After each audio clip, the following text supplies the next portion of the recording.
ఇంకోటి ఏంటంటే పవన్ కళ్యాణ్ మీద శబదం చేశారు. అవును. ఎవరని చెప్పాలా?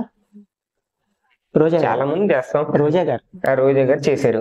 అసెంబ్లీలో అడుగు పెట్టేంత ఛాన్స్ నీకు లేదు అన్నారు, దమ్ము లేదు అనే రోజా గారు అన్నారు. మరి అసెంబ్లీలో అడుగు పెట్టాడు, వాగ్దానాలు చేశాడు కదా. ఇప్పుడు సీఎం డిప్యూటీ సీఎం ఉన్నారు కదా. ఇప్పుడు రోజా ఏమంటున్నారు? ఈ 100 days లో అయితే రోజా గారు ఎక్కడ బయటికి రాలేదు పెద్దగా.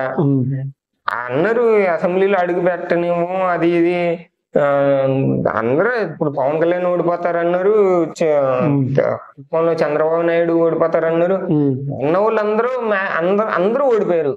ఎవరైతే అన్నారో మాక్సిమం అందరినీ పవన్ కళ్యాణ్ ఎవరిని వదలడు, మాక్సిమం అందరినీ వాడిని ఇచ్చేసాడు మెయిన్. కానీ ఎక్కువ టార్గెట్ చేసిందంటే ఎక్కువ బాగా అనడం అంటే ఒక రోజా గారే అన్నది. పవన్ కళ్యాణ్ మీద టార్గెట్ తీసిందంటే ఒక రోజా గారే. ఎందుకు ఫ్యామిలీ చిరంజీవి ఫ్యామిలీ మీద అంటే రోజా గారికి ఎందుకు ఏమన్నా పాత కక్షలు ఏమైనా ఉన్నాయంట, లేక పవన్ కళ్యాణ్ మీద ఒకటే కక్ష ఏమన్నా అనుకుంటా, లేక ఆ రాజకీయాలకి రానియకోకుండా నేను చూద్దాం అనేది ఏమైనా ప్లాన్ ఏమన్నా?